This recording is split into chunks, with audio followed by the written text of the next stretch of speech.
ಪರಮೇಶ್ವರ ಸ್ವರೂಪಿಗಳಾದ ತಮ್ಮೆಲ್ಲರಿಗೂ ನಮಸ್ಕಾರ. First of all, I thank the AN Prakash organization for inviting me here to be with you and share a few of my thoughts on yoga. The moment we say yoga, I think first thing we remember is some postures. This fellow will stand on his head, put his leg on his head, breathe in some number of ways. That is true, that is essential, there is no doubt. That's one of the subsets of yoga, I would say. But most importantly, yoga is art and science of life. And the result of yoga should be that we should be in bliss. What do you mean by bliss? In other words, I will put it as joy. If you are enjoying your life, you are a yogi. But what is that enjoying, we will see. Because in the media, what is often projected is, even when I do on the media, I have to do only some postures, some breathing exercises, tell them how each posture helps some XYZ joint, etc. But the essence of yoga is something beyond all these things. It's not just, it's a component, a subset of yoga. Then what is yoga? For that we should look at sage Patanjali. Patanjali, back in 250 BC, he formulated or he codified the system of yoga. Yoga was there even before that. It was in some amorphous form. He gave a crystalline form, and that is called as aphorisms of yoga. Patanjali Yoga Sutras. He has written 196 sutras. Sutra is difficult to write, isn't it? Elaborately, anybody like me, you can talk. But if somebody says concise, precise, it is very difficult. Because the very definition of sutra is that economy of words, which people like me lack that. We keep on talking. So that's how you can make out when a teacher is teaching. You will know whether he is booting around the bush or does he knows. If he knows how to hit the bullseye. Patanjali exactly does that. Alpaksharam, vasandigdham, saravat vishwato mukham. These are the qualities of the sutra. We should use minimum words. Alpaksharam, asandigdham. There should be no scope for ambiguity. See, there was one fellow who was selling some medicine.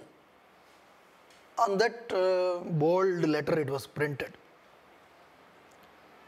If there is no benefit, money will be returned. That's all. It was sold like hot cake. And as expected, nobody got benefited. So a lot of people came. They knew, anyway, money will be returned. Come. They came. They came to his shop. They said, you have put, give the money, we are not benefited. He said, where did I say you are going to be benefited? I said, if not benefited, I am benefited, no? So no, I cannot return. So this is ambiguity. Patanjali does not do that. Asandigdham. The sutras he writes, they are so precise. Then saravat, which means the gist is packed. Vishwato mukham, which means it is universal. It is not something with lot of constraints. This applies only to X, Y, Z. So these are the qualities of a sutra. And it is very difficult to write like that. If you want to write precisely, concisely, your knowledge has to be very deep. If the knowledge becomes shallower, the words become more. So that is how most of us talk more, because knowledge is shallow, less. That is why people who are at the depth of the knowledge, they talk less. For example, sage Ramana, he never talked. All his things were very minimal. Minimal talks. And he never addressed any gathering like this. Whenever he felt like that, he used to talk. So that is how it is. So the learned jnanis are always like that. They don't talk unnecessarily. Sage Ramana, because I said this word, I should say one of the incidents in the life of Sage Ramana, which also in fact highlights one of the aspects of yoga.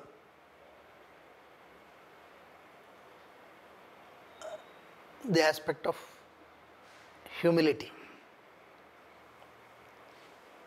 In Tiruvannamalai, one of his portrait was to be inaugurated. By whom? None other than C.V. Rajagopalachari. Who is this Rajagopalachari? Those days it was like President of India. I mean, that is the top post. He was to come and inaugurate. He comes to Tiruvannamalai. He thought Ramana will be there, Sage Ramana.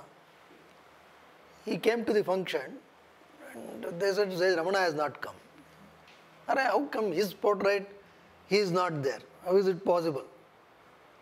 The devotee said, sir, we don't know. We also told him, but he has not come. He says, okay, I will personally invite and come. He went to his ashram. Ramana was just sitting. There is a cot on which he was sitting. And Rajagopalachari walks in. Then all these devotees there inside, they all got up. This fellow said, sit down, don't talk. So that is the greatness of the president. Today one minister comes, there is a lot of halla gulla they do. Some 20 people will walk with him. No such things. He said, you all sit down, don't talk. Because Ramana was sitting there. Ramana had closed his eyes. This fellow goes, he sits on the floor in front of Sage Ramana. See, that is what we should see. A person of the rank of President of India sitting on the floor. 10 minutes, he was simply sitting. After 10 minutes, Ramana opened his eyes. He saw, this fellow also saw. Namaste he did, bent forward. Ramana also smiled. Then he went close. They used to speak like this, the respect. Today all these things are gone. Today no such things are, especially for the younger generation. They don't know all these things at all. Okay. Then Rajagopalachari said that I have come for your function. So I am personally inviting you. Please come. Sage Ramana remarked, how does it matter whether I am there or here? And just closed his eyes. Rajagopalachari prostrated, went back. See, we should see the dimensions of two big personalities here. One who is of the rank of President of India, very unassuming, and another, a great sage, who is not really connected. That is called as Vairagya. Total Vairagya. If somebody is inaugurating, okay, do. If you are putting my photo or even others' photo, it does not matter. That is the kind of thing, that humility. That will come when we do not have ego. We will come back to that. So Patanjali defines yoga, because today there are n number of definitions of yoga. One of the simplest definition is yoga chitta vritti nirodha. He uses three important words. Chitta vritti nirodha. That's very important. Chitta means the mind stuff. all of us have. Vritti means the oscillations in the mind. That will be there. We are full of oscillations only, always oscillating. We are always, our mind is never, in a state of quietness, in a state of solitude. It is always morning, only the deep sleep, that is called, avastha traya. Jagrat, Swapna, Sushupti. Jagrat means whenever we are awake. Of course, because of my talk, somebody may go to Sushupti. I don't see it still. Okay. So far, anyway, we assume that you are in Jagrata Avastha. Then we have Swapna Avastha, where again the subconscious mind is disturbed, so we see a lot of dreams. You are always thinking of some promotion. Suddenly in sleep you get promotion, so you enjoy. Or in sleep you get a blasting from the boss, you wake up. All these things happen. Then is the state of deep sleep or sushupti. That is the state where we are totally disconnected from the mind. That is a fantastic state where all of us have experienced bliss. See, that deep sleep is same for all of you, for this poor Omkar, for that Manmohan Singh, Pratibha Patil, whoever it is, deep sleep, all are same. There is no distinction. Whether you are a Ambani or a Tiruka, it does not matter. In deep sleep, that experience of bliss is same across. The moment you wake up, start, shuru. Our system boots faster than the fastest computer. That I first loads into our memory. Then suddenly we remember, oh, I am so and so, that this. And suddenly so many things start working. What happened to that project, this project, or that work, this work, that research, that result, this profit, share market, this NASDAQ, what is it doing, NSE index, I believe it has crashed, will it pick up? All these things will come. That is how we start our day. And we have to brush the teeth. The thoughts are somewhere. This is mechanically you are brushing, isn't it? Then the paste starts spilling out. Then you spit out. Then you conclude. You don't even know how many strokes you had. Whether you are brushing the teeth, are you able to feel the contact with the brush and the teeth and the gums? Do you know whether you have brushed inside or not? You don't even remember. Because mind is occupied. This is something doing, gone. Then go to other thing, then come back, you take a coffee, then there is news, then there is newspaper, then you are sipping. Papa ಹೆಂಡತಿ ಪ್ರೀತಿಯಿಂದ ಕೊಟ್ಟಿರ್ತಾಳೆ coffee ಕುಡಿಯೋದು ಆಮೇಲೆ ಏನು ಬರೋಲ್ಲ ಅದು ಮುಗಿದೋಗಿರುತ್ತೆ ಆಮೇಲೆ ಓ ಮುಗಿದಿಟ್ಟು ಅದು ಮುಗಿದಿದ್ದು ಗೊತ್ತಾಗಿರಲ್ಲ. This is our daily wisdom. Then you come, your vehicle, whatever, and traffic, you are bored with the traffic, you are frustrated. Somebody will come. His fault or your fault, forget it. You want to go straight. He will blame you. Then he will go this way, then you will turn this way. Chase him. ಆಮೇಲೆ ಇಲ್ಲಿ ಬಂದು ಹೇಳ್ಕೊಳ್ಳೋದು ಅವ್ನು ಸಿಕ್ಕಬೇಕಾಯ್ತು ನನಗೆ ಅಂತ ಅವ್ನು ಸಿಕ್ಕಲ್ಲ ಸಿಕ್ಕಿದ್ರಿ ಏನು ಮಾಡ್ತಿದ್ರಿ ಏನಿಲ್ಲ. If he blames, what does it matter? You smile, enjoy the traffic. If there is a traffic jam, relax. You can't help. In a traffic jam, you cannot jump and go.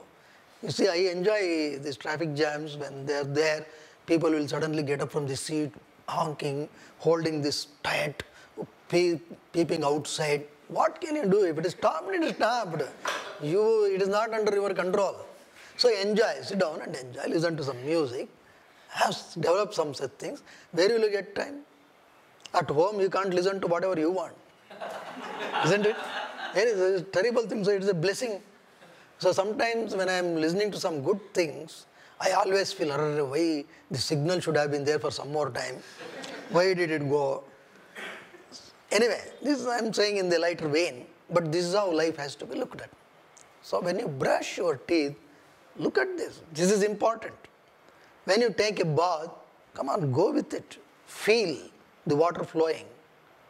When you are drinking the coffee, hold it, feel that warmth, that aroma, sip it, how it goes along your tongue, into the gullet, feel all that.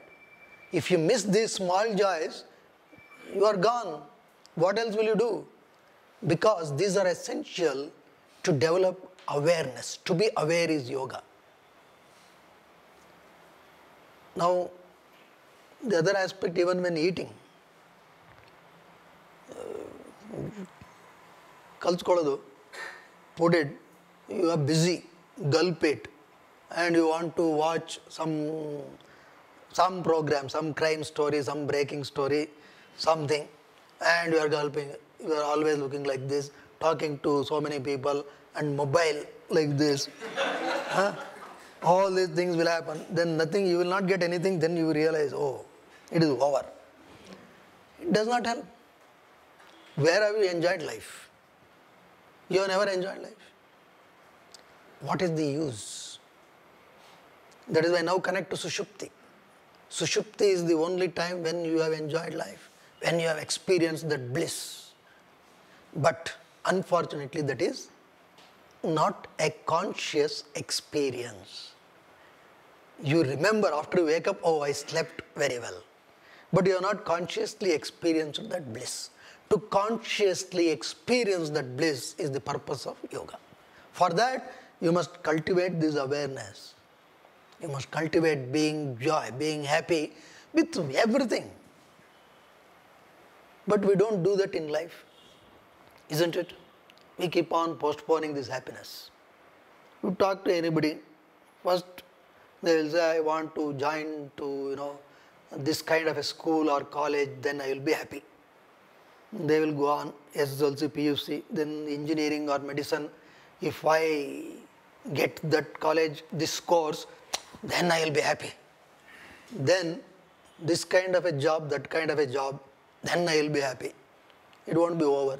Then this kind of a girl, this kind of a boy, that kind of a father-in-law, this kind of a mother-in-law,